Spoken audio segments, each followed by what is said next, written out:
तेवेनो नावाचा एक फ्रेंच प्रवासी आला होता. शिवाजी महाराज कसे दिसतात हे त्यांनी लिहून ठेवले. हे उंचीने मध्यम आहेत, त्यांचा गहूवर्ण आहे, इतरांपेक्षा ते गोरे आहेत. त्यांचं जे नजर आहे ती तीक्ष्ण आहे आणि बुद्धी चालाक आहे आणि ते त्यांच्या नजरेतनं कुठली गोष्ट सुटून देणार नाही. एकंदरच शिवाजी महाराजांचा दरारा प्रचंड आहे. तर शिवाजी महाराजांची आग्राची भेट आहे तेव्हा सुद्धा शिवभूषण कविभूषणाचं काव्य आहे आपल्याकडे. तर तोही असंच लिहितो की पवन हो के पंचे हो के गुटका की गौण हो के, पक्षी होऊन शिवाजी महाराज उडू शकतात. बॅटलफील्डवर येण्याच्या आधीच शत्रूने हे हेरले की शिवाजी महाराजांची पर्सनॅलिटी खूप अजब प्रकारची आहे आणि त्यांना हे सगळं करता येतं. सगळ्यात फेमस जे चित्र आपल्याला दिसतं प्रत्येकाच्या घरी असतं ते म्हणजे राज्याभिषेकाचं. आता ते कुठून आलं काय आलं ह्याच्याबद्दल कायमच एक कुतूहल वाटतं. इंग्रजांचा एक अधिकारी त्याचं नाव आहे हेनरी ऑक्झंटन. हा रायगडावरती राज्याभिषेकाच्या वेळेस उपस्थित होता. त्याच्या मागे तो असं लिहितो की मी सुवर्ण सिंहासनावर बसलेला राजा पाहिला. शिवाजी महाराजांच्या सिंहासनाच्या मागच्या बाजूला वेगवेगळ्या प्रकारची प्रतीक आहेत. म्हणजे सोन्याचा मासा असतो, मोर्चेल असते आणि त्यांच्या खाली तिथे संभाजी महाराज उभे आहेत. उत्तराधिकारी म्हणूनच तिथं ते बसलेले आहेत संभाजी महाराज सुद्धा. शिवाजी महाराजांना फादर ऑफ इंडियन नेव्हीज म्हणलं जातं. इंग्रज अधिकारी होता एक रिचर्ड केजविन नावाचा. तर हा मुंबईच्या हेडक्वार्टरला बसायचा आणि मराठ्यांच्या आरमाराची इतकी निंदा नालस्ती केली आहे की हे शिवाजी महाराजांचा आरमार आहे. यातल्या छोट्या छोट्या होड्यात नाही या सगळ्या. एक तोफ डागली ना त्या 100च्या 100 होड्या बुडून जातील. पण मुंबईच्या जवळची बेट आहेत त्यातल्या खांदेरी उंदेरीवरची जेव्हा मोहीम आखली तेव्हा याच चप्पळ ह्याच होड्या कशा त्या इंग्रजांना हरवतात. ही हार झाल्यानंतर हाच रिचर्ड केजविन स्वतःच्या पत्रात काय लिहितो, ह्या मराठ्यांसारख्या छोट्या होड्या आपल्या सैन्यात असतात तर किती बरं झालं असतं. शिवाजी महाराजांनी जेव्हा दुसऱ्यांदा सुरत लुटली तेव्हा त्या दुसऱ्या सुरत लुटीची बातमी पहिल्या पानावरती लंडन गॅझेट या वृत्तपत्रात छापून आलेली. तर शिवाजी महाराजांचं नाव हे त्या काळात फक्त महाराष्ट्रापुरतं भारतापुरतं राहिलेलं नाही. त्यांना तो ग्लोबल ॲस्पेक्ट ग्लोबल व्ह्यू तेव्हा त्यांना त्याच काळात मिळालेला आहे.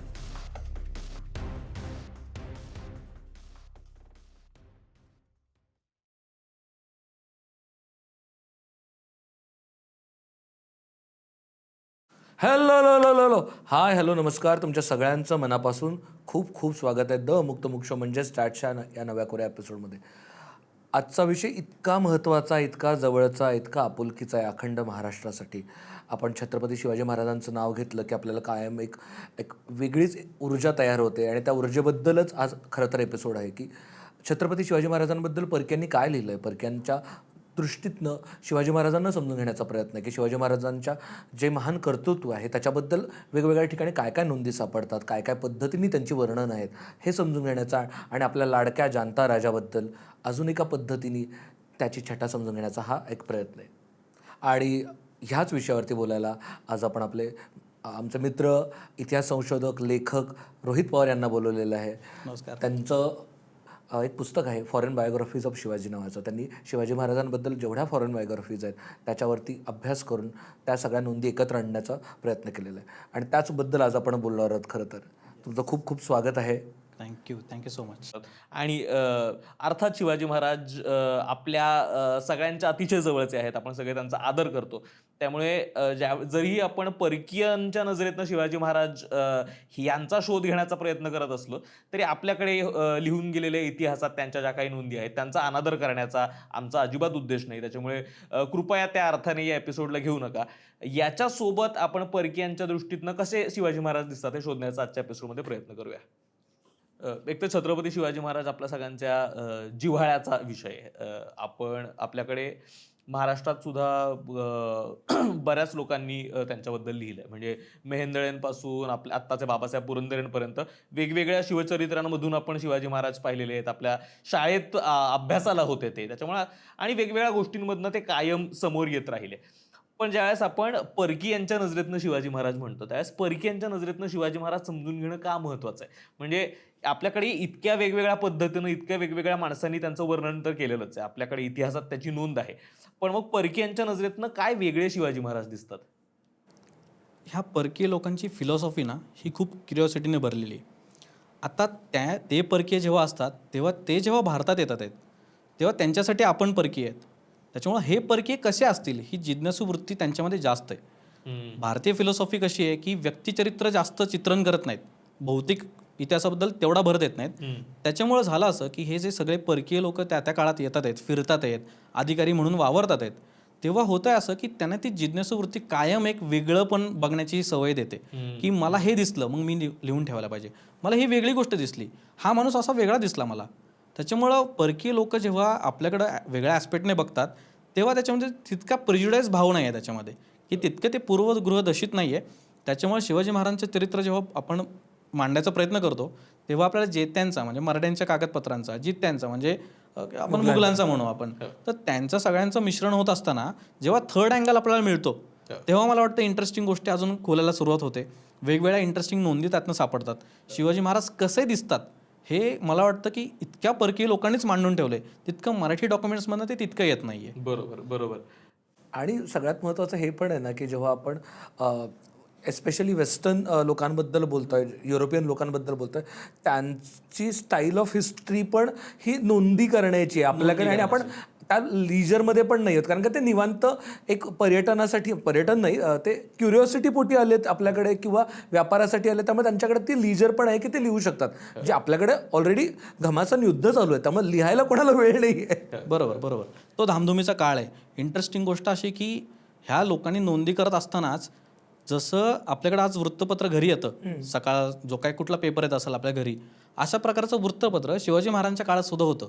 आणि शिवाजी महाराजांनी जेव्हा दुसऱ्यांदा सुरत लुटली तेव्हा त्या दुसऱ्या सुरत लुटीची बातमी पहिल्या पानावरती लंडन गॅझेट या वृत्तपत्रात छापून आलेली आहे त्या काळात. त्याच्यामुळे नोंदी ठेवता लोकांना ह्या बातम्यांमधनं सुद्धा शिवाजी महाराज कळत गेलेले आहेत. त्याच्यामुळं जागतिक पटलावर जर का तुम्ही बघायला गेलं तर शिवाजी महाराजांचं नाव हे त्या काळात फक्त महाराष्ट्रापुरतं, भारतापुरतं राहिलेलं नाही आहे. त्यांना तो ग्लोबल ॲस्पेक्ट, ग्लोबल व्ह्यू तेव्हा त्यांना त्याच काळात मिळालेला आहे. त्याच्यामुळे आपण कायम जे फक्त मराठी माणसांचे शिवाजी महाराज महाराष्ट्रापुरते लिमिटेड या संकुचित वृत्तीनं न बघता परकीयांना सुद्धा ते त्या अर्थाने काय अर्थाने दिसले हे शोधण्याचा खरं तर आज या एपिसोडमध्ये प्रयत्न करणार आहोत.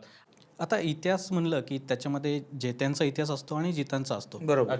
तर याच्यामध्ये थर्ड अँगल जो आपल्याला घेता येतो तो मराठ्यांच्या इतिहासाबाबत जास्त आहे आणि तो खूप वेगवेगळ्या अंगाने आपल्याला पाहता येतो. कारण 17व्या शतकामध्ये बरेच फॉरेन ट्रॅव्हलर्स भारतात आलेले आहेत. हे ट्रॅव्हलर्स वेगवेगळ्या प्रकारचे होते. फ्रेंच होते, त्याच्यामध्ये डच होते, पोर्तुगीज होते, इंग्रज तर होतेच, त्यांच्या कॉलनीज होत्या. मग ह्याच्यामध्ये जे आलेत लोक ते एकाच प्रकारचे नव्हते. कोणी प्रवास करण्यासाठी म्हणून आलं, कोणी धर्मप्रसारणासाठी आलं, कोणी अधिकारी म्हणून आलं, कोणी डॉक्टर म्हणून आलं. अशा वेगवेगळ्या लोकांनी भारतात रादर महाराष्ट्रामध्ये येऊन शिवाजी महाराजांच्या राज्यातनं प्रवास करत असताना, शिवाजी महाराजांना पाहिलं असताना त्यांना काय काय जाणवलं, अशा वेगवेगळ्या पद्धतीच्या नोंदी त्यांनी करून ठेवलेल्या आहेत. याच्यामध्ये आता आपण जर का पहिली नोंद कुठली म्हणायला गेलं तर साधारणपणे एक माणूस आपल्याला सापडतो, त्याचं नाव आहे कॉस्मो द गार्ड. ओके. हा पोर्तुगीज माणूस आहे. गोव्याला आज तुम्ही गेलात तर वास्को नावाचं बंदर तुम्ही तिथं पाहाल. तिथे तर मॉर्मागोवा नावाचं एक गाव आहे, आजही आहे. तर तिथं हा राहिला होता शिवाजी महाराजांच्या काळात. आणि त्यांनी असं झालं की शिवाजी महाराजांबद्दलची क्युरिओसिटी त्याला आली की त्याच्या कानावरती सतत काही ना काहीतरी शिवाजी महाराजांबद्दलचं पडत होतं. कारण शिवाजी महाराजांचं गोव्यापर्यंत राज्य, तिकडं किल्ले बांधलेत, हे सगळं त्याला माहीत होतं. हा नेमका राजा काय करतो हे पाहण्यासाठी तो इकडं सोलापूर वगैरे या भागात आला. आणि इथल्या लोकांशी चर्चा करताना त्यांनी पूर्ण एक शिवचरित्र लिहिलेलं आहे. याहून वेगळी गोष्ट अशी आहे की हे संपूर्ण शिवचरित्र हे पहिलं शिवचरित्र आपल्याला म्हणता येतं. कारण शिवाजी महाराजांच्या मृत्यूनंतर अगदी 15 वर्षात म्हणजे 1695 साली शिवाजी महाराजांचा मृत्यू 1680ला वगैरे झाला. 15 वर्षात हे शिवचरित्र लिहिलेलं आहे. त्याच्यामुळं शिवकाळाबद्दल किंवा मराठ्यांच्या इतिहासाबद्दलचे दोन तुलना करता येतात की आपल्याला समकालीन पुरावे आणि उत्तरकालीन पुरावे. तर याच्यामध्ये शिवभारत हे नावाचा जरी ग्रंथ आपल्याकडे असला उपलब्ध तरी सुद्धा तो अपूर्ण आहे. म्हणजे अफजलखाना वधाच्या प्रकरणापर्यंतच तो येऊन थांबतो. आणि तो शिवाजी महाराजांच्या आज्ञेने लिहिला आहे, त्याला खूप मोठी ऑथेंटिसिटी आहे. पण ह्या कॉस्मो द गार्डनी सभासद बखर लिहिण्याच्या आधीच त्यांनी हा ग्रंथ पूर्ण केला आहे. शिवाजी महाराजांच्या जन्मापासून अगदी मृत्यूपर्यंत ज्या ज्या ठळक घटना आहेत शिवाजी महाराजांच्या आयुष्यातल्या त्या सगळ्या त्यांनी त्या कव्हर केलेल्या आहेत त्याच्यामध्ये. मग हे किती महत्वाचं आहे ना की एका पोर्तुगीज व्यक्तीला दुसऱ्या देशात गेलेलं असताना तिथल्या कुठल्या तरी एका राजाचं काम बघून त्या राजासाठीच्या त्या राजाचं चरित्र राहावं असं वाटतं. म्हणजे इतका इम्पॅक्ट आणि इतकं मोठं काम त्या राजाने त्या काळात केलेलं असणार आहे. आणि काय, कारण का त्याच्या दृष्टिकोनातनं ती लढाईच खूप वेगळी आहे. म्हणजे आपल्यासाठी जेव्हा मराठ्यांनी इतिहास लिहिला असेल किंवा मुघलांनी इतिहास लिहिला असेल तेव्हा त्यांच्यासाठी म्हणजे मराठ्यांसाठी ती स्वराज्याची लढाई होती, मुघलांसाठी ते एका विरोधकाचा इतिहास होता. पण त्याच्यासाठी तो काय होता आणि त्यांनी काय काय नोंदी केल्यात, म्हणजे त्याच्या पर्स्पेक्टिव्हनी आपण समजून घेतलं तर मजा येईल खूपच. हां, आता कॉस्मो द गार्ड जरी हे परकीय प्रवासी जे काय लोक हे सगळे शिवाजी महाराजांबद्दल लिहितात त्यावेळेस थोडीशी काळजी घ्यावी लागते. कारण ते जे गोष्ट लिहितात आहेत ती प्रत्येकच गोष्ट खरी असं नाही आहे. कारण त्यांनी काही बाजार गप्पा सुद्धा त्यातनं ऐकलेल्या आहेत. त्याच्यामुळे हा कॉस्मो दगड थोड्या चुकीच्या नोंदी सुद्धा करतो. शिवाजी महाराजांचा जन्म वसईला झाला असं लिहितो तो. त्याला कदाचित त्या IQ माहितीत ते आलेलं आहे सगळं. पण इंटरेस्टिंग गोष्ट अशी आहे की हा कॉस्मो दगड शिवाजी महाराजांच्या ज्या ज्या घटना आहेत त्या घटनांचा चांगला इतिहास लिहितो. त्याच्यामध्ये सांगू का की हे शिवचरित्र जेव्हा लिहून पूर्ण झालं तेव्हा त्याला प्रकाशितच होऊन नाही दिलं, कारण शिवाजी महाराज हे काय कॅथलिक नाही आहेत ना. शिवाजी महाराज हिंदू आहेत, त्याच्यामुळं हे प्रकाशितच होऊन दिल्यामुळं ह्याला थोडासा वेळ लागला. जेव्हा हे प्रकाशित होऊन आलं तेव्हा भारतामधल्या पोर्तुगीज लोकांमध्ये ते फेमस झालं होतं. म्हणजे 1730 सालची गोष्ट सांगतो मी तुम्हाला की हे शिवचरित्र तू वाच असं एक पोर्तुगीज अधिकारी दुसऱ्या पोर्तुगीज अधिकाऱ्याला सांगतोय. तर हा जो कॉस्मो द गार्ड आहे हा या भागात राहिला. त्याने काही इंटरेस्टिंग नोंदी केल्यात की वसईला खूप उत्तम प्रकारची साखर तयार होते, किंवा शिवाजी महाराजांबद्दल जर का बोलायला गेलं तर शिवाजी महाराज हे आपल्या सैन्याची किती काळजी घेतात. शाहिस्तेखानाचं प्रकरण असेल की त्याच्यामध्ये तो त्याचा मुलगा कसा मेला ह्याचं इंटरेस्टिंग सगळं तो प्रवाहामध्ये सगळं ते वर्णन करतो. सैन्याची काळजी घेतात म्हणजे कारण आता एम्प्लॉई वेलनेस हा आता आपला सगळ्यांसाठीचा बजवर्ड आहे, त्यामुळे समजून घेणं त्यांच्याकडनं प्रेरणा घेणं अगदीच खरं. कारण कॉस्मो द गार्डने असं लिहिलं आहे की शिवाजी महाराज हे आपल्या सैन्याला भरमसाठ पगार देत. शिवाजी महाराजांना सोडून जाणाऱ्यांची संख्या नाहीच आहे असं तो लिहितो. शत्रू सैन्य पराभूत झाल्यानंतर त्या शत्रू सैन्याला सुद्धा इंटरेस्ट येत असं आहे की शिवाजी महाराजांसाठी काम करावं आपण. त्याचं कारण असं आहे की शिवाजी महाराज पगार तर देतातच, पण ते प्रतिपदेच्या पहिल्या दिवशी प्रत्येकाला इन्सेंटिव्ह सुद्धा देतात, असं त्यांनी ते सगळं लिहिलेलं आहे. बापरे. तर इन्सेंटिव्ह वगैरे प्रकार जो आपण आजच्या काळात रिलेट करतो हा प्रकार शिवाजी महाराजांच्या काळात सुद्धा आहे. म्हणजे मराठी डॉक्युमेंट्समध्ये तर ते मिळतंच, पण एक परकीय माणूस सुद्धा शिवाजी महाराजांच्या इन्सेंटिव्ह आणि चांगला पगार देण्याबद्दल लिहितो. मला वाटतं विशेष गोष्ट आहे. कमाल आहे ना. म्हणजे आपल्याला जेव्हा थर्ड पार्टी पर्स्पेक्टिव्ह मिळतो तेव्हा अजून त्याच्याबद्दलची एक आपुलकी पण वाढते खरं तर. आपण आणि ज्यावेळेस शिवाजी महाराजांची पर्सनॅलिटी, म्हणजे आता हा तर पहिला उल्लेख झाला त्या लेखकाने लिहिलेला, एकूणच या सगळ्या ज्या काही परकीय लोकांनी वेगवेगळ्या ह्याच्या गोष्टींमध्ये उल्लेख केलेला आहे, तर त्यातली पर्सनॅलिटी काय कशी दिसून येते शिवाजी महाराजांविषयी? म्हणजे कोणी त्या पर्सनॅलिटीबद्दल लिहिलंय का, की कसे होते ते, कसे दिसायचे ते, आणि त्यांचा चालीबोली कशी होती? कारण त्याबद्दल कुणीतरी एक वेगळी व्यक्ती सांगते म्हटल्यानंतर आणखीनच एक उत्सुकता लागून राहते ना. बरोबर. त्याचं असं आहे की ह्या सगळ्याच परकीय लोकांनी शिवाजी महाराजांना खरंच समक्ष पाहिलंय का, तर सगळ्यांनी नाही पाहिलेलं. अच्छा. ज्यांनी पाहिलंय त्यांनी त्या तशा नोंदी केलेल्या आहेत, त्या मी तुम्हाला सांगतो. तर तेवेनो नावाचा एक फ्रेंच प्रवासी आला होता. हा काय शिवाजी महाराजांना भेटला नाहीये, पण शिवाजी महाराज कसे दिसतात हे त्यांनी लिहून ठेवलंय. तर शिवाजी महाराज हे उंचीनं मध्यम आहेत, त्यांचा गहूवर्ण आहे, इतरांपेक्षा ते गोरे आहेत.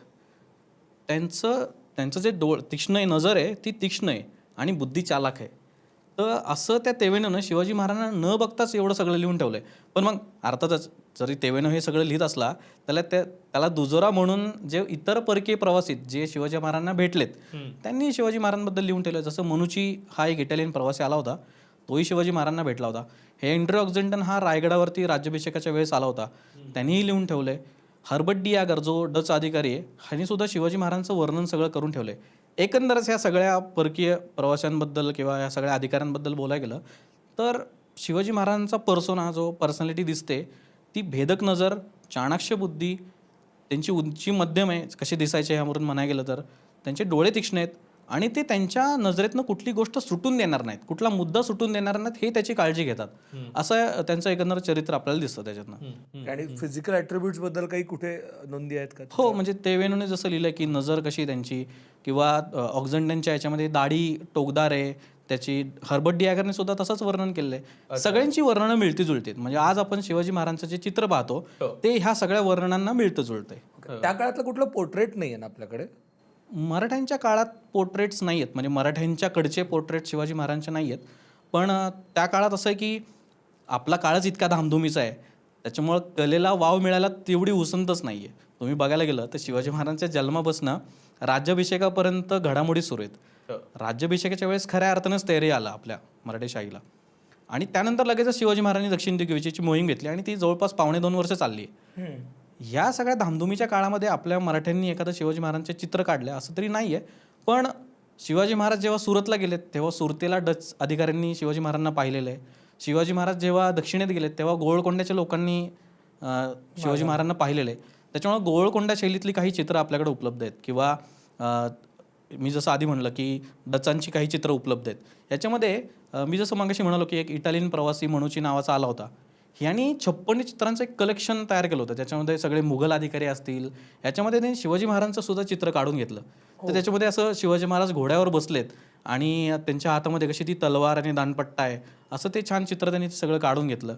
आज जर का ही सगळी चित्र पाहिली तर या सगळ्या वर्णनांची मिळती जुळते. आज एक चित्र आपल्या ब्रिटिश म्युझियममध्ये, तेही अतिशय प्रसिद्ध आहे. आपल्या मुंबईच्या म्युझियममध्ये सुद्धा एक चित्र आहे शिवाजी महाराजांचं. हे चित्र जर का बघितली तर शिवाजी महाराजांच्या थोड्याफार उतरत्या काळातली आहेत. म्हणजे 1680चा जो काळ आहे त्याच्यामुळे शिवाजी महाराज थोडेसे एजेड दाखवलेत त्याच्यामध्ये असं दिसतं. शिवाजी महाराजांची या व्यतिरिक्त भरपूर पोर्ट्रेट्स आहेत. म्हणजे रिक्स म्युझियम असेल, म्हणजे भारताबाहेरची जी म्युझियम्स आहेत अनेक, या सगळ्या म्युझियम्समध्ये आजही चित्र ही उपलब्ध आहेत. काहींच्या पर्सनल कनेक्शनमध्ये सुद्धा ही चित्र आहेत बरं का. आणि हा आणण्याचा प्रयत्नसुद्धा मध्यंतरी झाला होता. वासी बेंद्रेंनी, जे मोठे इतिहास संशोधक होऊन गेले, यांनी एक फ्रान्सवा व्हॅलेंटाईन म्हणून एक डच अधिकारी आहे. अच्छा. तर ह्यांनी सुरतेला शिवाजी महाराजांना पाहिलं होतं आणि त्यांनी एक चित्र काढून घेतलं होतं.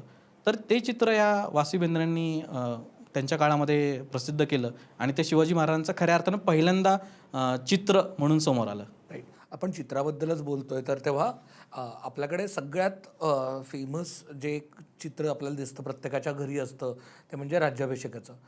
त्याचा काही सोर्स आहे का? कारण का ते कुठून आलं, काय आलं, ह्याच्याबद्दल कायमच एक कुतूहल वाटतं.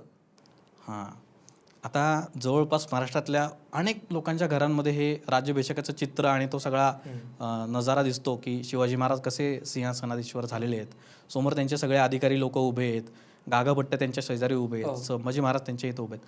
पण आउट ऑफ क्युरिओसिटी जर का बघायला गेलं की हे चित्र नेमकं आलं कुठून, तर ह्यालाही एक परकीय माणूसच जबाबदार आहे. म्हणजे ती इन्फॉर्मेशन देण्यासाठी म्हणतोय मी.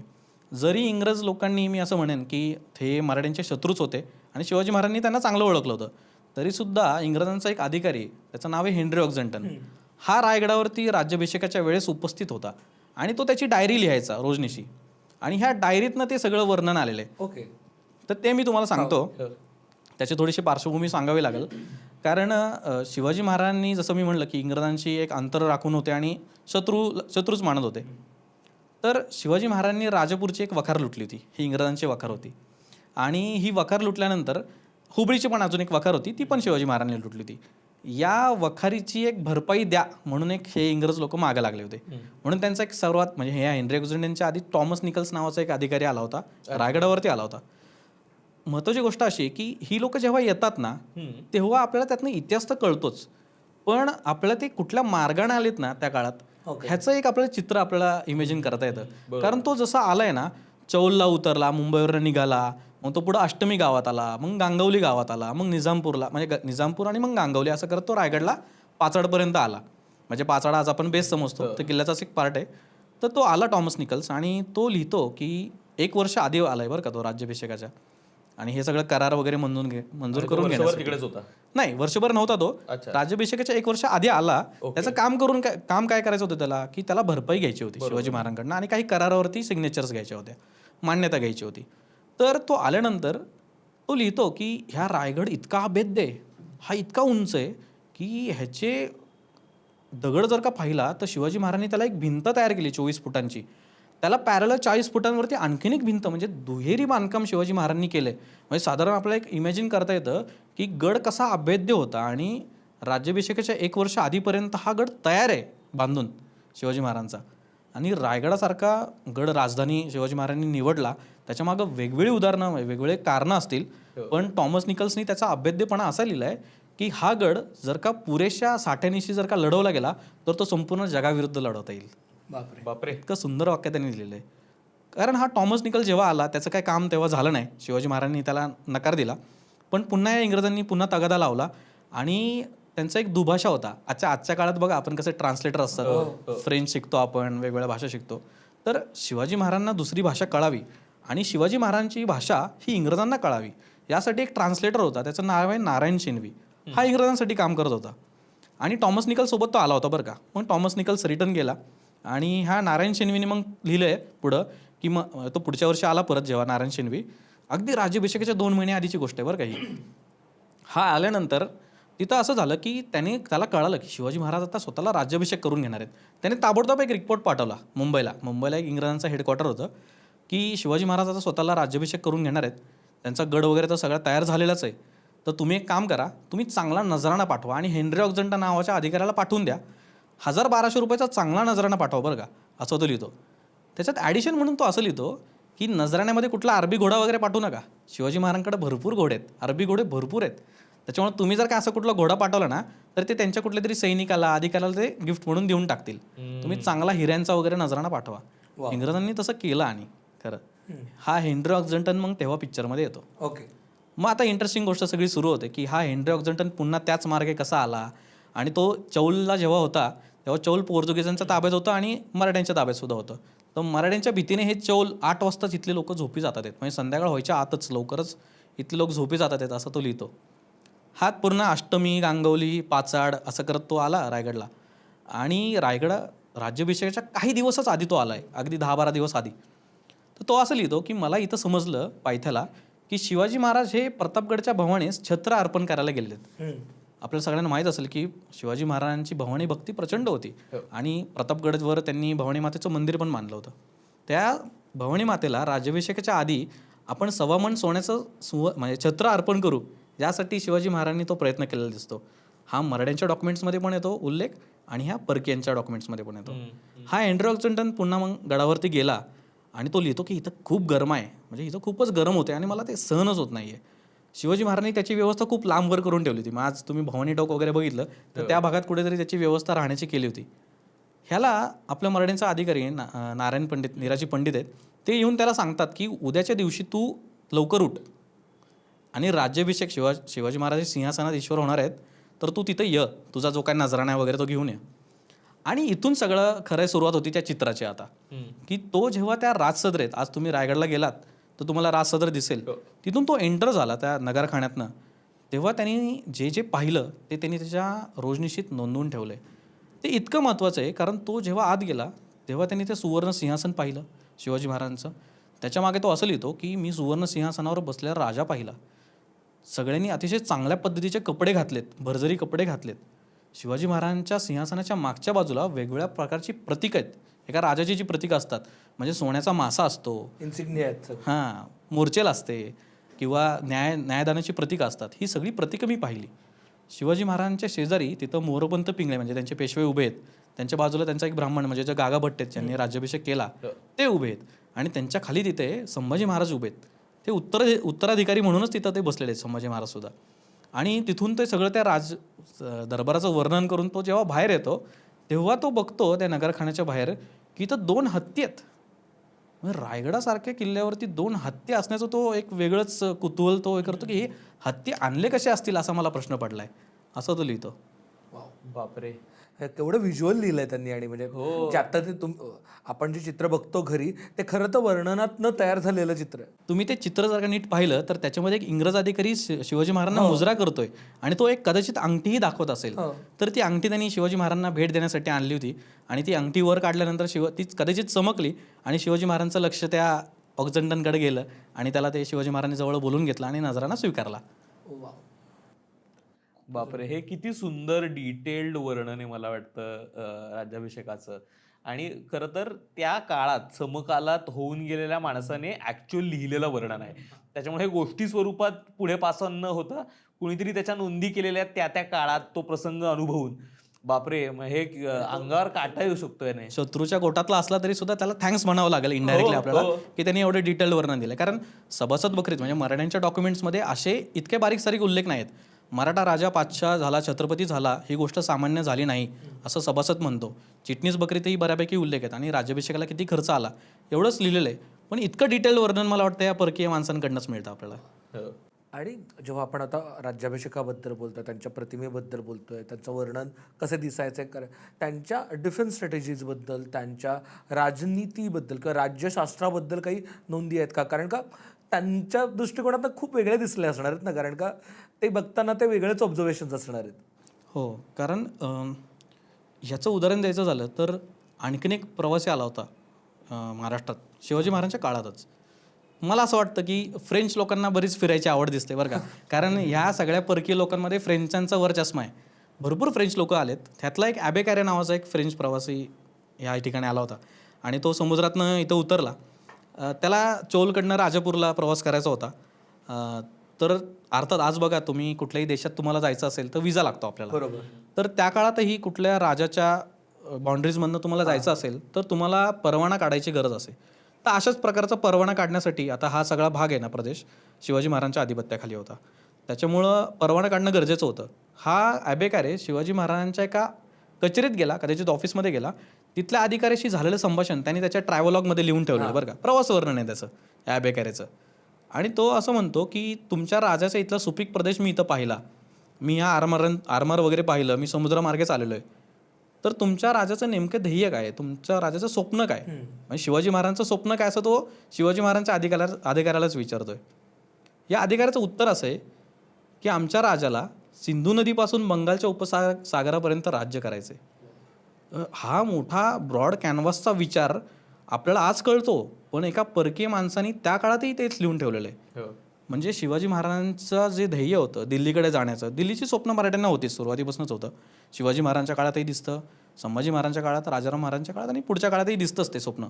पण हा ब्रॉडर कॅनव्हास जो दिसतो की सिंधू नदीपासून बंगालच्या सागरापर्यंत शिवाजी महाराजांना आणि मराठ्यांना राज्य करायचं आहे, ही गोष्ट ड्रीम त्यातनं दिसते एक राज्यकर्ता म्हणून.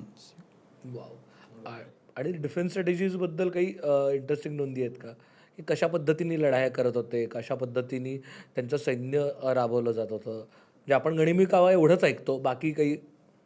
आता गनिमी कावा ही कन्सेप्ट थोडीशी वेगळी आहे, पण परकीयांच्या नोंदी बघायला गेलं ना तर शिवाजी महाराज हे एकाच वेळेस अनेक ठिकाणी असतात वगैरे अशा टाईपचे उल्लेख आपल्याला या परकीय चरित्रात सापडतात.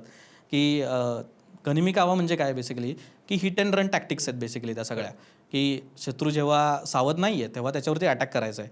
तर शिवाजी महाराजांनी कायमच ही स्ट्रॅटेजी फॉलो केलेली नाही आहे त्यांच्या आयुष्यभर. त्यांच्या आयुष्यातल्या प्रत्येक लढाया जर का बघितल्या तर त्या वेगवेगळ्या सिच्युएशनच्या आहेत, त्या सिच्युएशनला जे Shivaji Maharaj suitable adaptive leader. पण इंटरेस्टिंग गोष्ट हीच आहे की शिवाजी महाराज जसे लोकांना पगार देत तसं ते शिवाजी महाराज एकाच वेळेस अनेक मोहिमांवरती असत असे उल्लेख सापडतात. त्याच्यामुळं एकंदरच शिवाजी महाराजांचा दरारा प्रचंड आहे. कारण सुरतेची लूट जेव्हा शिवाजी महाराजांनी केली, सुरतेच्या पहिल्या लुटीपासून दुसऱ्या लुटीपर्यंतची पत्र जर का इंग्रजांची काढून बघितली तर शिवाजी म्हणजे Surat trembles at the name of Shivaji असं दिसतं. म्हणजे इतकी भयावह स्थिती आहे की शिवाजी महाराजांचा दराराच इतका आहे त्यावेळेसचा. सुपर हिरोज आहेत त्या काळातले. सुपर हिरोज आहेत त्यातल्या काळातले. म्हणजे खूप इंटरेस्टिंग उल्लेख आहेत. सांगायला आवडेल की शिवाजी महाराज हे एका ठिकाणावरून खूप उंच उडी घेऊ शकतात. त्यांचं शरीर हे हवामय आहे आणि ते एकाच वेळेस अनेक ठिकाणी असतात, ते अदृश्यही होऊ शकतात. या नोंदी कॉस्मो द गार्ड मी ज्याचा उल्लेख केला तो करतो, टेवेनाचा उल्लेख केला तोही करतो, ज्या शिवाजी महाराजांचं वर्णन केलेला तोही असाच उल्लेख करतो. आपल्या मराठ्यांच्या डॉक्युमेंट्समध्ये पाहिलं तर शिवाजी महाराजांची आग्राची भेट आहे तेव्हासुद्धा म्हणजे शिवभूषण कविभूषणाचं काव्य आहे आपल्याकडं, तर तोही असंच लिहितो की पवण हो के पंचे हो के गुटका की गौण हो के, म्हणजे पक्षी होऊन शिवाजी महाराज उडू शकतात. अशा प्रकारच्या अफवा त्या काळात उठलेल्या आहेत. त्याच्यामुळे मला असं वाटतं की बॅटलफील्डवर येण्याच्या आधीच शत्रूने हे हेरलंय की शिवाजी महाराजांची पर्सनॅलिटी खूप अजब प्रकारची आहे आणि त्यांना हे सगळं करता येतं. म्हणजे तेव्हा शिवाजी महाराजांनी काय अफलातून राज्यनीती आहे नाही की त्यांच्याबद्दल इतका तो दरारात, म्हणजे अर्थात व्यक्तिमत्व मोठंच आहे आणि दरारा पण तो तेवढ्या पद्धतीने तयार केला आहे की शत्रू शिवाजी महाराज मैदानात यायच्या आधीच अर्धा गारद झालेला आहे. खरं. आणि मला वाटतं या सगळ्यात त्यांचे सगळे जे मावळे होते ना ते तितकेच महत्वाचे आहेत. कारण ज्या पद्धतीनं समोरच्या व्यक्तीला आपली नेक्स्ट मूव्ह काय आहे, समोरची व्यक्ती काय करणार आहे हे अजिबात थांगपत्ता न लागून देणं आणि एकाच वेळी अशा मल्टिपल मोहिमा करणं आणि या सगळ्यामध्ये ते जे बांधून ठेवलेली माणसं आहेत ती मला वाटतं खूप महत्त्वाची असतील. या सगळ्यामध्ये हेरखातं जे होतं, कारण मला वाटतं तो खूप इंटरेस्टिंग आणि खूप महत्त्वाचा विषय आहे. कारण ज्यावेळेस तुम्हाला या पद्धतीच्या मोहिमा लढवायच्या, ज्यावेळेस तुम्हाला एवढ्या कमी बळावरती एवढ्या मोठ्या मोठ्या राज्यावर जाऊन चाली करायच्या आहेत आणि एवढे मोठे मोठे प्रकरण करायची आहेत, त्यावेळेस ते नेटवर्क खूप स्ट्रॉंग असण्याची गरज आहे. तर त्याच्या सगळ्याबद्दलचे काही उल्लेख आहेत. हेरखातं खूपच, कारण का शिवाजी महाराजांचं हेरखातं सगळ्यांना माहिती आहे की तेवढं मोठं आणि किती महत्त्वाचं काम होतं तुझं. हेर खात्याबद्दल भरपूर प्रमाणात माहिती असणं हे हेर खात्याचं अपयश ठरेल, त्याच्यामुळं फार कमी नोंदी आहेत अर्थातच, पण इंटरेस्टिंग नोंदी आहेत खूपच. आणि परकीयांनी सुद्धा बऱ्याच नोंदी करून ठेवल्यात. आपल्या सर्वांना माहीत असेल की शिवाजी महाराजांच्या हेरांमध्ये बहिर्जी नाईक हे नाव आपल्याला साधारणपणे आढळतंच आणि हे सर्वांना माहीत आहे. पण शिवाजी महाराज हेरांसाठी काय काय करायचे असे परकीय लोकांनी वेगवेगळ्या गोष्टी लिहून ठेवल्यात. मी ॲबेकारेचा एक मगाशी उल्लेख केला. हा ॲबेकारे जेव्हा ह्या सगळ्या संभाषणामध्ये शिवाजी महाराजांचं ड्रीम काय होतं, स्वप्न काय होतं हे सांगत असताना त्या अधिकाऱ्याकडनं जो माहिती काढून घेत होता हा ॲबेकारे, त्यांनीच पुढं असं लिहिलं आहे की तो अधिकारी मला असं सांगतो की शिवाजी महाराज त्यांच्या हेरांवर सर्वाधिक पैसा खर्च करतात. मग मला असं वाटतं की एखाद्या मोहिमेचं एक्झिक्युशनच्या आधी त्याला जे प्लॅनिंग लागतं ते खूप महत्त्वाचं आहे. म्हणजे बहिर्जी नायकांनी जे सुरतेतनं जी वेगवेगळी माहिती काढून आणली की सुरत मारली आणि अगणित द्रव्य सापडेल, तर हे बहिर्जी नायकांचं हे कार्य खूप महत्त्वाचं आहे. कारण हे प्लॅनिंग असल्याशिवाय तुम्हाला ते एक्झिक्युशन तितकं सोपं जाणारच नाही आहे. आणि सुरतेत तसंच झालं की या बहिर्जी नायकांनी जी माहिती काढून आणली ती अतिशय तंतोतंत, म्हणजे कुणाच्या घरात किती पिंप भरून काय काय आहे इतक्या लेवलची ती सगळी माहिती आहे हेरांकरवी. त्याच्यामुळं एक विरजी वोरा नावाचा सुरतेत माणूस होता, हा व्यापारी आहे बरं का. आणि ह्या विरजी वोरानी म्हणजे मुघलांना कर्ज द्यायचा हा इतका श्रीमंत व्यापारी आहे. या श्रीमंत व्यापाऱ्याची तंतोतंत माहिती या बहिर्जी नायकांनी काढून आणली आणि त्याचा शिवाजी महाराजांना खूप प्रचंड फायदा झाला आहे. कारण सुरत लूट ही 2 वेळा लुटली सुरत, एकदा नाही आहे. दोन्ही वेळेस ते तितकं परफेक्ट एक्झिक्युशन असणं. आग्र्याची भेट बघा तुम्ही प्रकरण, की शत्रूच्या राज्यात आहे तुम्हाला तिथला भूभाग तिथला प्रदेश माहीत नसताना सुद्धा हेरांकरवी त्यांनी माहीत काढून आपला परत जाण्याचा कुठला मार्ग असायला हवा ह्याचं एक्झिक्युशन आणि प्लॅनिंग हे हेरांनी करून आणलेलं आहे. ह्याच्यामध्ये बहिर्जी नाईक आहेत, इतरही अनेक मंडळी आहेत. पण ॲबेकारेचा उल्लेख हा इतका महत्त्वाचा आहे की शिवाजी महाराज हे आपल्या हेरांवरती प्रचंड पैसा खर्च करतात. आणि आपण हेरांबद्दल बोललो, आपण ॲबेकारेनी मगाशी तू उल्लेख करताना बोललास की नेव्हीबद्दल पण तो बोलतो की आरमार, मी तुमचं आरमार बघितलं. तर आरमाराबद्दल काय आपल्याला समजून घेता येईल? कारण का शिवाजी महाराजांचं तसं बघायला गेलं तर त्याच्या आधी 300 वर्ष आपलं आरमार पूर्ण उद्ध्वस्त झालं, त्याच्या आधी आरमारच नाही आपलं 300 वर्ष. तर काही नोंदी सापडतात. शिवाजी महाराजांना फादर ऑफ इंडियन नेव्हीज म्हणलं जातं कारण त्यांनी तितक्या एफिशियंटली त्याचा वापर केला राज्यकर्ता म्हणून. आता आज्ञापत्र एक नावाचा ग्रंथ आहे, त्याच्यामध्ये ज्याचे आरमार त्याचा समुद्र इतकी सरळ सरळ व्याख्या आहे की तुम्हाला समुद्रावरती राज्य करायचं तर तुम्हाला आरमार लागणारच आहे. मग आरमारामध्ये तुम्हाला जहाज बांधणी लागणार आहे. ह्या जहाज बांधणीचं काम शिवाजी महाराजांनी आउटसोर्स केलं होतं 2 पोर्तुगीज माणसांना. हे बाप बेट आहेत बरं का, लुई वेहिगाश आणि फेर्नाओ वेहिगाश अशी त्यांची नावं आहेत. आणि ह्या लोकांना ते इनहाऊसच ठेवलं होतं खरं तर. आणि आपल्याला जहाज बांधणीचं तसं तंत्र माहीत नसल्यामुळं, कारण बराचसा मागचा पिरियड तसा वेगळा आहे आणि मराठ्यांना ते तंत्र तितकंसं माहीत नसल्यामुळे त्यांनी पोर्तुगीजांची मदत घेतलेली आहे. शिवाजी महाराजांनी प्रत्येक वेळी वेगवेगळ्या सिच्युएशन्सला जसं गरज पडेल त्या पद्धतीने फ्लेक्झिबिलिटी दाखवून त्या लोकांना तिथं आणलेलं आहे. स्किलफुल लेबर आहे पूर्ण त्यांचा. आणि ह्या 2 पोर्तुगीज लोकांकरवी त्यांनी जवळपास 70 जहाजं बांधून घेतली. हे तंत्र मराठी शिकले आणि मग त्यांना माहीत होतं की थोड्या दिवसांनी हे पोर्तुगीज लोक जाणार आहेत, मग आपणच हे तंत्र विकसित करून पुढे चालू. इंटरेस्टिंग गोष्ट अशी आहे की कल्याणच्या खाडीतनं ते आरमार आपलं सगळं पुढं आलं आणि शिवाजी महाराजांची जी आरमारांची जी जहाजं आहेत ही वेगवेगळ्या प्रकारची आहेत. ह्याच्यामध्ये छोट्या होड्या आहेत पासून गलबदांपर्यंत वेगवेगळे प्रकार आहेत. पण शिवाजी महाराजांनी बऱ्याच मोहिमांमध्ये छोट्या छोट्या होड्याच वापरल्यात. ह्याच्यामध्ये झालं असं की इंग्रज अधिकारी होता एक रिचर्ड केजविन नावाचा, केगविन म्हणू आपण त्याला. तर हा मुंबईच्या हेडक्वार्टरला बसायचा आणि मराठ्यांच्या आरमाराची इतकी निंदा नालस्ती केली आहे की हे शिवाजी महाराजांचा आरमार आहे, ह्यातल्या छोट्या छोट्या होड्यात नाही या सगळ्या, ह्या आपल्या एका जहाजावरनं एका गुराबावरनं एक तोफ डागली ना ह्या 100च्या 100 होड्या बुडून जातील. इतकी निंदा केली ह्या शिवाजी महाराजांच्या आरमाराची त्यांनी.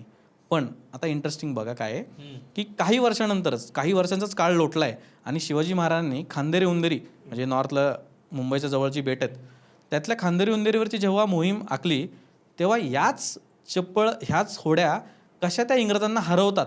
आणि ही हार झाल्यानंतर हाच रिचर्ड केजविन स्वतःच्या पत्रात काय लिहितो की ह्या मराठ्यांसारख्या छोट्या होड्या आपल्या सैन्यात असतं तर किती बरं झालं असतं. तो त्या फ्लेक्झिबिलिटीचा उल्लेख करतो की ह्या म्हणजे इंग्रजांची जहाजं इतकी मोठी आहेत की ती फक्त खोल समुद्रातच कामाला येणार आहेत, पण समुद्राच्या कडेचा जो प्रदेश आहे तितकी ती आणता येणार नाही आहेत. तिथं शिवाजी महाराजांनी मला वाटतं की एक खूप गेम चेंजिंग ॲस्पेक्ट आहे हा की छोट्या छोट्या होड्या वापरल्या, वेगवेगळ्या प्रकारची गुराबं म्हणजे पुढच्या काळात गुराबं आहेत, गलबत आहेत, मोठी मोठी जहाजं आहेत ती सुद्धा वापरली. पण मला असं वाटतं की ह्या परकीय लोकांनी आणखीन एक असं आहे की जो तेवेनो मी मगाशी उल्लेख केला, हा तेवेनो जेव्हा येत होता ना तेव्हा त्याची एक इंटरेस्टिंग गोष्ट आहे बरं का. हा जेव्हा अब्बास बंदरात आला, म्हणजे इराणचा अब्बास बंदर आहे, तिथनेच हे सगळे परकीय प्रवासी येत असायचे. तेव्हा समुद्रमार्गे म्हणजे अब्बास बंदरापर्यंत यायचे ते भूभागामार्गे, पण पुढे तो पाण्यातनं प्रवास आहे सगळा त्यांचा. तर तो असं लिहितो की मी जर का चांगल्या प्रतीच्या बोटी तिथून चढलो नाही तर तिकडं शिवाजी महाराजांचं 100 जहाजांचं आर्मर आहे ते आपल्या बोटीला बुडवेल. त्याच्यामुळे मी ही रिस्कच घेणार नाही आहे. वा, मग अशी आपण बोललो डिफेन्स स्ट्रॅटेजीबद्दल. हे किती इंटरेस्टिंग आहे की वेगवेगळ्या बॅटल फील्ड्सवरती त्या बॅटल फील्डच्या स्ट्रेंथ्स आणि विकनेस ओळखून महाराजांनी त्या रणनीती आखल्यात. जिथे सह्याद्रीवरती लढतात तिथे गनिमी काव्यासारखं हिट अँड रनसारखं टेक्निक वापरलं. जिथे डायरेक्ट समोरासमोर 1 to 1 बॅटल आहे शाहिस्ते खानासोबत आहे तेव्हा वेगळ्या गोष्टी आखल्यात. जेव्हा समुद्रात ब्रिटिशांसोबत लढायचं तेव्हा वेगळ्या नीती आखल्यात. ह्यातून आपल्याला महाराजांची जी चौफेर नजर आहे, तीक्ष्ण नजर, खरं तर मला या दृष्टीतनं जास्त लक्षात येते असं मला वाटतं खरं तर. आणि ते अडॅप्टेबिलिटी आणि फ्लेक्झिबिलिटी सुद्धा दिसते खरं तर. आपण एक दोनदा बघाशी आपला ह्याच्यात उल्लेख आला लूट म्हणून, तर त्याच्याबद्दल थोडंसं समजून घेण्याचा प्रयत्न आहे माझा की नक्की ते त्या काळातलं काय पद्धतीने राज्यनीतीत ते बघितलं गेलं पाहिजे. एखादं राज्य चालवायचं म्हणलं तर त्यासाठी पैसा लागणारच आहे. तुम्हाला जनतेचं संरक्षण करायचं आहे, तुम्हाला लढाई कुठलं तुमच्यावरती वार आले तर ते तुम्हाला अडवण्यासाठी तुमच्याकडे सैन्य पाहिजे आणि त्या सैन्याला पगार द्यायचा आहे. म्हणजे राज्यकर्त्याचं कामच हे की त्यांनी ती सगळी घडी व्यवस्थित बसवली पाहिजे, तरच तो जनतेचं संरक्षण करू शकणार आहे. मग हा पैसा नेमका येणार कुठून आहे? तर कर स्वरूपात येणार आहे. तर शिवाजी महाराजांच्या काळात जो कर होता तो जनतेकडनं वसूल केला जातच होता.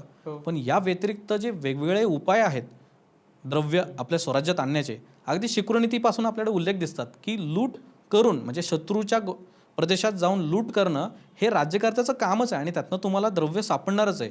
त्याचा उपयोग तुम्ही राज्यासाठी करून घेतला तर त्यात काही गैर नाही आहे. हे आपल्या धर्मशास्त्रात सुद्धा आलेलंच आहे सगळं. त्याच्यामुळे शिवाजी महाराजांनी एकदा नाही 2दा सुरत लुटली आणि ती लुटलीच आहे असं म्हणू शकतो. त्याच्याबद्दलचे काय काय बघा, सुरुवातीला तू बोललास की लंडन गॅजेटमध्ये पण आलं. त्याचे मुघलांकडे काय रिपरकशन झाले त्याच्याबद्दल काही नोंदी आहेत का? हो, म्हणजे सुरत लुटल्यानंतर व्यापाऱ्यांवरती तो इतकं प्रेशर पॉईंट तयार झाला की इथून आता व्यापारी निघूनच जायला लागलेत. त्याच्यामुळे आता औरंगजेबाचं खरं कसं आहे, सुरतेकडे जर का तुम्ही बघायला गेलं तर सुरत ही जागतिक बाजारपेठ आहे. बरोबर. त्याच्यामुळे इथं ये जा जे व्यापारी करतात आहेत इथली खूप मोठी जो कर स्वरूपात जो ऑक्ट्राय मिळणार आहे, हा ऑक्ट्राय औरंगजेबाने त्याच्या बहिणीला म्हणजे जहानारा बेगमला दिलेला आहे. ओके. आणि तिचा पॉकेट मनीच आता लॉस झालेला आहे ना.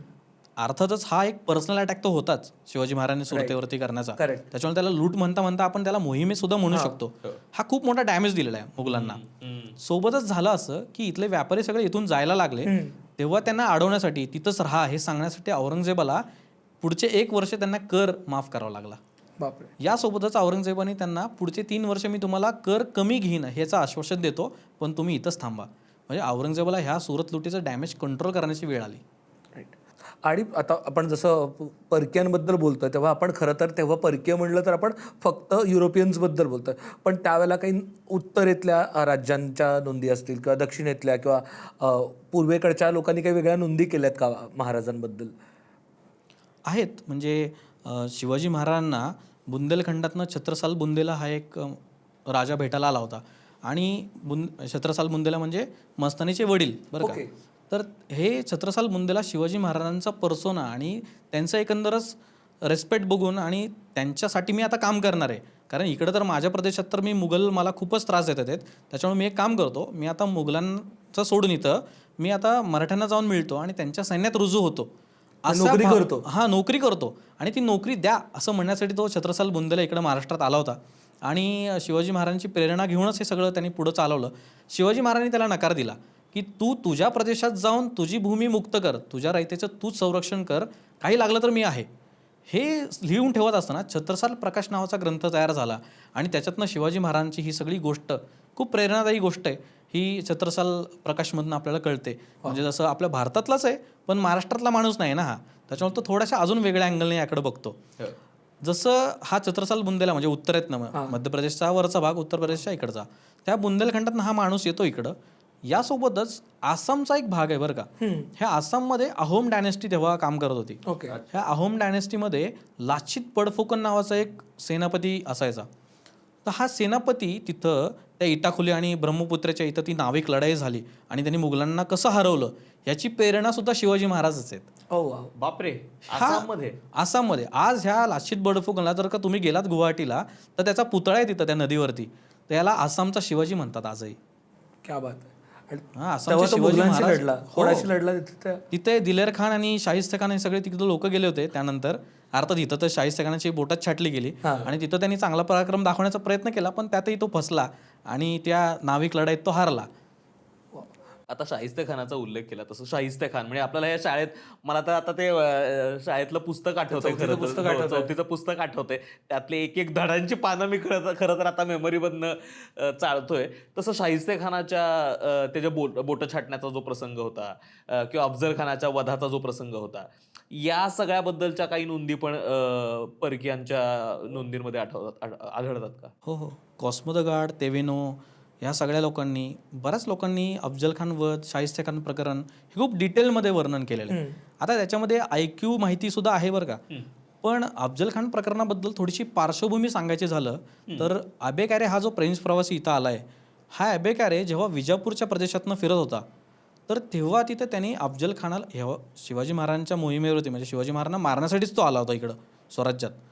तर आल्यानंतर येण्याच्या आधी त्याने त्याच्या 63 बायकांची कत्तल केली आहे आणि त्यांची 63 थडगी मी इथं पाहिल्याचा उल्लेख करतो.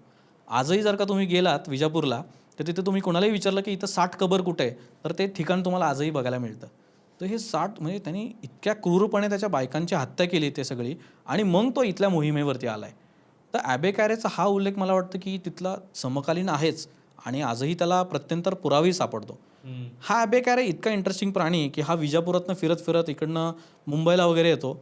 मुंबईला त्यांनी फ्रेंच खानावळीत जेवण केल्याचा उल्लेख आहे. तर खाद्यसंस्कृतीसुद्धा एक्सप्लोअर करता येते मराठ्यांच्या काळातली ह्या परकीयच्या लोकांच्या लेन्समधनं. वाव. आणि तेव्हा मग आपण काय खायचो त्या काळात? आणि हे काय काळातलंय? शिवाजी महाराजांच्याच काळातलं 1663-64 1663-64 उल्लेख आहे हा. वाव. बापरे, 1663-64 हा 2 वेळा आला. मुंबईमध्ये फ्रेंच खानावळ होती. हो, म्हणजे हा 2 वेळा अबे कॅरे भारतात आलेला आहे. त्याच्या पहिल्या खंडात त्यांनी ते वेगळं लिहिलेलं आहे आणि दुसऱ्या खंडामध्ये शिवाजी महाराजांबद्दल लिहिलेलं आहे. तो फ्रेंच खानावळीचा उल्लेख मला वाटतं विशेष करून वेगळा वाटतो. सरप्राइझिंग आहे खूपच. आणि त्यावेळेत आपल्या खाण्याबद्दल म्हणजे मे बी त्यावेळेत लोक काय खातात त्याच्याबद्दल कुठे काही नोंदी आहेत का या लोकांमध्येच? आहेत भरपूर नोंदी आहेत. म्हणजे तेवेनो हा जो फ्रेंच प्रवासी आला होता, तर हा फ्रेंच प्रवासी असं लिहितो की शिवाजी महाराज हे दिवसातनं एकदाच जेवण करतात. आता हे शिवाजी महाराजांबद्दल झालं बरं का. तर जसा हेनरी ऑक्झेंटन रायगडावर आला होता ना, तसं जॉन फ्रायर नावाच्या माणसाने ह्या हेनरी ऑक्झेंटनला भेटला. हा जॉन फ्रायर MD मेडिसिन केलेला माणूस भारतात आलाय बरं का, ईस्ट इंडिया कंपनीची नोकरी पत्करायला. अच्छा. आणि हा इथं MD मेडिसिन डॉक्टर म्हणून आलाय, पण त्याला क्युरिओसिटी खूप आहे. तर त्यांनी सगळ्यात पहिल्यांदा ऑक्झेंटनशी भेट घेतली आणि रायगडावरचं तुझं काय काय केलंस हे सांगितलं. तर ह्या जॉन फ्रायरने सुद्धा ते सगळं नोंदवून ठेवलं आहे. तो असं म्हणतो की रायगडावरती गेल्यानंतर आमची ही सगळी लोकं तिथं बघितलं तर इथले लोक फक्त खिचडीच खातात, म्हणजे तांदूळ आणि डाळ शिजवून खातात, असं त्यांनी ते वर्णन केलेलं आहे. शिवाजी महाराज हे एकदाच जेवतात हे वेगळा उल्लेख झाला, पण इथले लोक काय खात असतील ह्याचं जर का आपण एक विचार करायचं झालं तर आपल्याला ही परकीय नोंद इंटरेस्टिंग सापडते ना.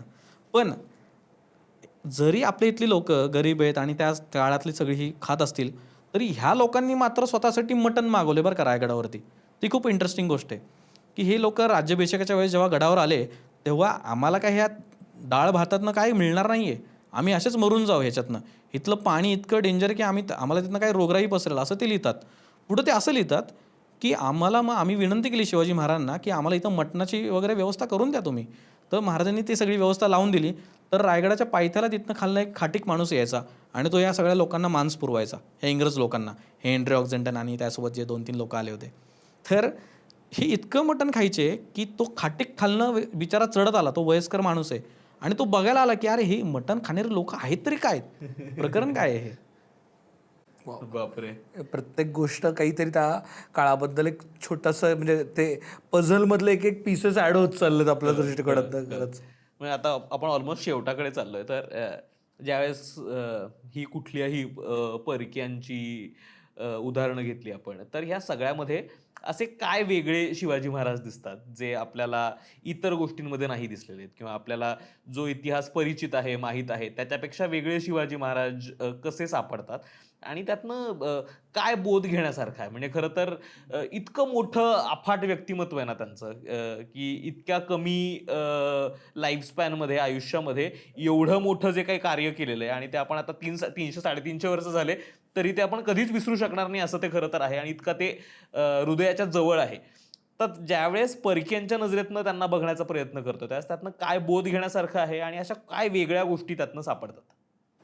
शिवाजी महाराज हे स्वतःच्या सैन्याची खूप काळजी घेतात. ते त्यांच्यासोबत वेळ व्यतीत करतात फ्री टाईममध्ये. हे जेव्हा कळतं ना, की आपण एखाद्या आपल्या एम्प्लॉईजला कसं वागवतो.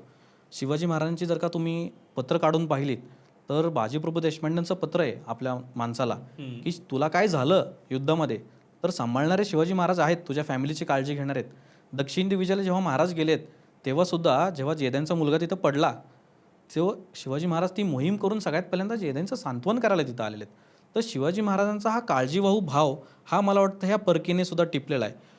ही सगळी तुलना करत असताना परकीय लोकांसमोर कुठली कुठली चरित्र आहेत, तर त्यांना जुलियस सीझर माहिती आहे, अलेक्झांडर माहिती आहे, गुस्ताफस ॲडॉल्फस माहिती आहे. ही सगळी लोकांची तुलना शिवाजी महाराज म्हणजे शिवाजी महाराजांची तुलना त्यांच्यासोबत केलेली आहे ह्या सगळ्या लोकांनी. म्हणजे अलेक्झांडर द ग्रेट सारखे शिवाजी महाराज हे सैन्य म्हणजे आपल्या सैन्यावरती चालून येऊ शकतात, आम्हाला खूप भीती वाटते त्यांची, असं इंग्रज लिहितात. त्याच वेळेस हा कॉस्मो द गार्ड, तेवेनो हे असेच उल्लेख करतात. ॲबेकॅरेने सुद्धा स्वीडनचा जो राजा आहे गुस्ताफस ॲडॉल्फस, हा सेनापती तिथला अतिशय, म्हणजे ह्याला तर गोल्डन किंग वगैरे अशी पदवी बरं का तिकडं, लायनसुद्धा म्हणायचे त्याला. तर ह्या सगळ्या लोकांशी शिवाजी महाराजांची तुलना करत आहेत. म्हणजे कुठं ना कुठेतरी त्यांना शिवाजी महाराज हे केवळ बंडखोर नाही आहेत, ते एक स्वतंत्र राजे आहेत. जसं मी मगाशी लंडन गॅझेटचा उल्लेख केला, की ते जरी बंडखोर असले, शिवाजी द रिबेल असं त्याच्यात वाक्य आलेलं आहे, पण पुढं ते असं लिहितात की त्यांना भारतावरती राज्य करायचं आहे. एखादा राज्यकर्ता जेव्हा पाहतो आपण ॲबेकॅरेतनं कळतं आपल्याला की शिवाजी महाराजांचं स्वप्न काय आहे. मला वाटतं की कुठल्या मराठी डॉक्युमेंट्समधनं असं दिसत नाही आहे स्पष्टपणे की शिवाजी महाराज सांगतात की माझं स्वप्न हे आहे. पण सिंधू नदीपासून बंगालच्या उपसागरापर्यंत मला राज्य करायचं आहे हे एक परकीय लिहून ठेवतोय. मला वाटतं हे खूप वेगवेगळे विचार देतो परकीय ह्या चरित्रातनं आपल्याला. शिवाजी महाराज हे स्त्रियांचा आदर करतात अशाही नोंदी आहेत. शिवाजी महाराज हे कुठून पैसे कसे गोळा करतात, त्यासाठी काय काय शक्कल लढवतात, स्वतःच्या हेर खात्यावरती किती पैसा खर्च करतात. कारण हेर खात्याबद्दलचे आपल्याकडचे उल्लेख तसे नाहीतच. बहिर्जी नायकांचं पात्र जर का तुम्ही पाहिलं तर त्यांचे 4 ते 5च उल्लेख आहेत, तेही त्रोटक आहेत. त्याच्यामुळं शिवाजी महाराज हे आपल्या हेरांवरती खर्च करत असताना सगळे स्थैर्य आल्यानंतर राज्याभिषेक जेव्हा होतो तेव्हा सुद्धा एक वेगळा ॲस्पेक्ट कळतो की शिवाजी महाराजांची क्युरिओसिटी कळते. मनुची नावाचा एक इटालियन प्रवासी शिवाजी महाराजांच्या काळात आला होता. त्याच्याबद्दल थोडंसं सांगायचं राहिलं की मिर्झा राजा जयसिंगांची जेव्हा स्वारी आली आणि तेव्हा पुरंदरचा तह शिवाजी महाराजांना करावा लागला. 23 किल्ले द्यावे लागले शिवाजी महाराजांना स्वतःचे आणि 12च किल्ले स्वतःकडे राहिलेत. अशा वेळेस हा मनुची नावाचा इटालियन प्रवासी हा शाहिस्तेखानाच्या तंबूत तिथं उपस्थित आहे. तर शिवाजी महाराजांची क्युरिओसिटी बघा कशी आहे की हा कोण माणूस इथं आणलाय तुम्ही, असं मिर्झा राजा जयसिंगला शिवाजी महाराज विचारतात आहेत. हा मनुची इटालियन प्रवासी हा इथंच आला, इथंच मेला, 65 वर्ष तो इथं राहिला. त्यांनी शिवाजी महाराजांबद्दलच्या वेगवेगळ्या नोंदी करून ठेवलेल्या आहेत. तो असं लिहितो की जेव्हा शिवाजी महाराज आत येतात आहेत तेव्हा सगळ्यांना भीती वाटली की आता अफजलखानासारखं आपलं पण प्रकरण होणार आहे का काय तंबूत येताना. हा मनुची तिथं पत्ते खेळायला शिकवत होता बरं का सगळ्या लोकांना तिथला.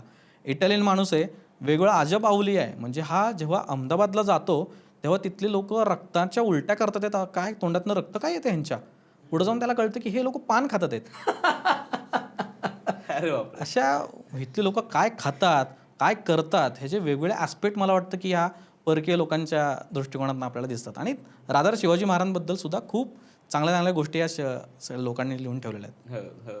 खरं तर ज्या पद्धतीनं आता तू सुद्धा त्या सगळ्या त्यांच्या नोंदी आणि गोष्टी सांगत होता, एकतर त्या काळातले महाराजही कळतात आणि त्या काळातला भूभाग कसा होता, तिथली माणसं कशी होती, एकूण जॉग्रफी कशी होती याचाही थोडा आणखीन बेटर अंदाज या सगळ्या नोंदींमधनं येतो. खरं तर हाच प्रयत्न होता सगळ्यांच्या जवळचं व्यक्तिमत्व शिवाजी महाराजांबद्दल चा आणखीन एक पैलू समजून घेण्याचा की परकीयांच्या नजरेतनं ते कसे दिसतात. तर खूप खूप धन्यवाद आज आलात आणि हा एक शोध घ्यायला आम्हाला मदत केली, तर खूप खूप आभार. तुम्हाला आजचा एपिसोड कसा वाटला नक्की कळवा. प्लीज सबस्क्राईब करा आणि जर तुम्हाला एपिसोड आवडला असेल तर तुमच्या मित्रमैत्रिणींना पोचवायला विसरू नका. धन्यवाद. लोभ असावा.